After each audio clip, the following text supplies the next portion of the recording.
자, 여기 인생 70을 바라보는 60대 중후반의 노인이 직장도 없고 모아둔 재산도 없으며 소식을 끊고 사는 자식에 대해서는 자신의 노후가 자식에게 부담을 줄까봐 오히려 다행스럽게 생각하는 처지에서 수입이라고는 오로지 국민연금 45만원, 기초연금 32만원 이것만으로 작년 1년을 어떻게 살았을까 하는 것을 밝히려고 합니다. 개인적으로는 어쩌면 사회성으로 도태되어가는 신분으로 창피한 심정도 듭니다만 우리나라 현 실정이 국민 5명 중에 한 사람이 노인들이고 또 그들의 7, 80%가 노후 준비가 되어 있지 않는 실체에서 이것을 그냥 덮어주는 것보다는 밝혀서 고민을 같이 해보는 것이 나와 우리에게 의미가 있을 수 있다는 점에서 다소 민망함을 접어두는 것이죠. 저는 작년 6월 월 130만원 받는 요양병원 경비직을 그만두었지요. 노후 질병인 무릎 관절과 좋지 않은 허리 문제도 있었지만 무엇보다 신용 불량자 상태로 언제 차압당할지 몰라 그나마 퇴직금조차도 찾아 쓰지 못할 수 있다는 불안감과 또 나의 소중한 인생 미막을 한 달 130만원의 헐값에 팔아치우고 싶지 않아서였습니다. 직장을 그만두었으니 수입이라고는 이른바 이전 수입이라고 하는 국민연금, 기초연금 77만원이 전부이죠. 이것으로 지난 1년을 어떻게 살았을까요? 제가 여기서 밝히는 형편보다도 조금이라도 나은 조건의 노인이라면 인생 노후 생활에서 낙담하거나 우울해질 필요가 없는 것이죠. 일단 저는 4년의 제주도 생활을 정리하고 2017년 1월에 찾아든 곳이 이곳 인구 30만의 영서지방의 도시입니다. 여기서 꼬박 7년을 보내면서 아파트 경비원 생활 1년 반, 주차관리원 1년 반, 각각 160만원 받았어요. 또 병원 야간 당직 2년 반, 130만원을 받으면서 겨우 한 달 생활비만 벌면서 살아온 것이죠. 이곳에 이주하면서 보증금 200만원, 월세 22만원의 원룸을 얻어서 생활하면서 이사를 한 번도 하지 않았는데 여름에는 시원하고 겨울에는 따뜻하고 무엇보다도 골초인 제가 담배를 스스럼 없이 피울 수가 있는 곳이라 계속 이 자리를 지키고 있는 것이죠. 자, 그러면 2023년의 저 가계부를 공개해 보겠습니다. 1월의 가계부가 이전 소득이 79만 8천원, 생활비 지출이 75만 8천원, 적자는 나지 않았습니다. 월세 22만원, 가스비 12만원, 통신비 3만원, 전기세 5천원, 이렇게 공과금이 40만원, 실생활비가 36만원 이렇게 썼구만요. 2월 달에는 지출이 67만 6천원으로 다소 생활비로 줄였습니다. 그러나 이달에는 제가 신용불량 신분에서 벗어나고자 법원에다가 파산 면책 신청을 하면서 그 경비를 160만원 썼습니다. 그러나 파산은 되었는데 면책을 못 받았어요. 그 면책을 받지 못한 사유가 제가 퇴직금 500만 원을 받은 것을 누구 제3자한테 보냈는데 그것이 빛을 가리지 않고 제3자한테 줬다는 거예요.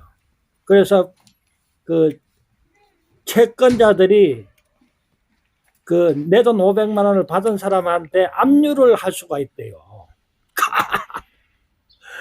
그래서 면책은 포기하고 시간을 좀 더 가지기로 했습니다. 그런데 이 파산 선고만 받고 면책을 받지 못하면 빚에서는 벗어나지 못한 상태에서 신분상 제약만 따르는 불리한 상황이라 그래요.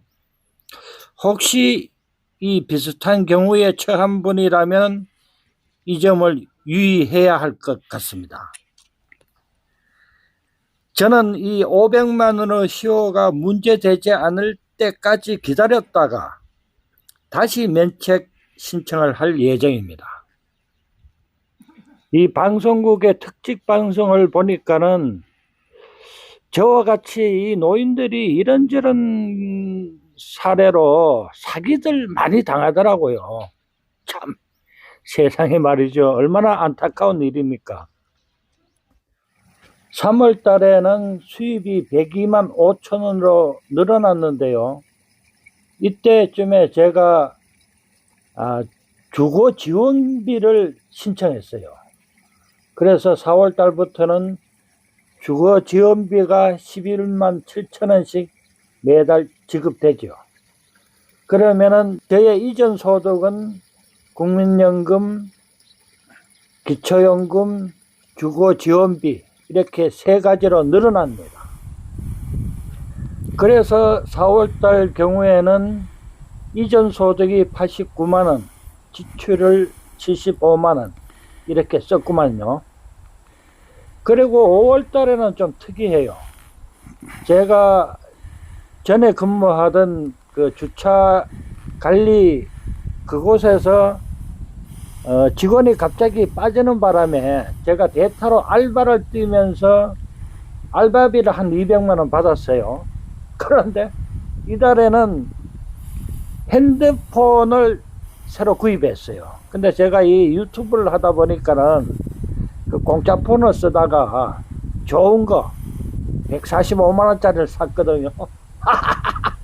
그래서 5월 수입은 296만 7천 원, 지출은 213만 7천 원 이렇게 썼구만요. 그런데 이 통신비도 노인 할인 제도가 있어요. 그걸 이용해서 요금도 깎았고요. 또 최근에는 이 에너지 바우처라는 제도가 있어서 에너지 지원도 일부 받게 되겠습니다. 그리고 전기세나 가스 요금도 차상위 계층 할인분을 이용해서 알뜰히 찾아서 할인받고 있습니다. 식생활은 주로 식자재 도매마트에 가서 식당용으로 사요. 가령 만두라 치면 뭐 200g, 500g 이런 거는 비싸거든요. 그 식당용 3kg짜리 덕용으로 사면은 이 가격 차이가 커요. 그리고 고기 종류도 뭐 돼지고기 뭐 앞다리 같은 거 식당용으로 이렇게 크게 잘라 놓은 거 그거 사서 부위별로 잘라서 냉동실에 이렇게 넣었다가 조금씩 꺼내 먹으면 생활비를 좀 줄이는데 도움이 되죠. 소주도 아예 1.8리터짜리 대병을 삽니다. 이 현 정부의 국정 이념이 못 사는 사람은 부정식품이라도 먹어라 이러지 않습니까? 그런데 뭐 부정식품은 아니더라도 그런 면에서는 생각을 같이 하는 거죠. 그리고 담배도 박근혜 때 갑자기 올리는 바람에 그 후로는 수제 담배만 핍니다. 전매청 담배가 4,500원 하는데 수제 담배가 2,500원 하니까 차이가 크지요. 그리고 6월부터 12월까지는 별 변동이 없어요. 이전 소득 89만 원 정도에서 지출은 62만 원에서부터 91만 원까지 그저 그 정도예요. 이 지출이 적은 달에는 제가 주로 명상원에서 생활할 때요. 명상원에 들어가면은 뭐 돈 쓸 일은 없거든요. 그러니까 그때는 한 15만 원, 20만 원 정도 월 지출이 줄어들죠. 그런데 명상원에 원체 그 잔일이 많아서 거기다가 원장님이 뭐 주문이 많은 스타일이라 명상원에 있으면 제가 이 유튜브 영상 만들 여유조차도 생기지가 않아요. 그게 부담스럽긴 하죠. 그래서 2023년 합계를 내보니까는 1274만 8천 원 수입에 1029만 4천 원 지출을 해서 그래도 245만 4천 원을 저축이 되었구만요. 참말로. 이 저축된 245만 원은 제가 여행 경비로 다 쓰여졌고요. 평균치를 잡아보니까는 월 89만 수입에 74만 지출이 평균치구만요. 이렇게 되면 월 15만 원 정도가 흑자가 생깁니다. 자, 이렇게 제가 쪽을 팔아가면서 극빈 노인의 1년치를 다 까발렸습니다. 그런데 여기에서 꼭 짚어야 할 부분이 있습니다. 전번에도 제가 이런 류의 영상을 올렸더니 그 당신 국민연금 기초연금 받는 거 다 이 젊은이들이 내는 세금 아니냐 이렇게 시비하는 사람이 있더라고요. 그런데 아니지요. 우리나라 경제 규모가 인구 5천만에 예산 600조 여기까지 성장하기에는 어디 박정희나 정주영이 힘으로만 됐겠습니까? 아름다운 청년 전태일의 사례를 보더라도 정말로 개돼지처럼 일만 했던 노동자 덕이 큰 것이죠. 정주영이나 박정희는 그들이 기여한 것보다 수백 배의 수혜를 받은 것입니다. 그러나 개돼지처럼 일했던 노동자들은 여태까지도 그 혜택을 받지 못하고 있는 실정이죠. 우리나라 의무교육이 중학교를 거쳐서 고등학교까지 확대한 그 기반을 누가 마련했습니까? 국가의 기관산업이 선진국 수준까지 갔고 의료보험 제도가 미국보다도 월등한 이런 기반을 누가 또 만들었겠습니까?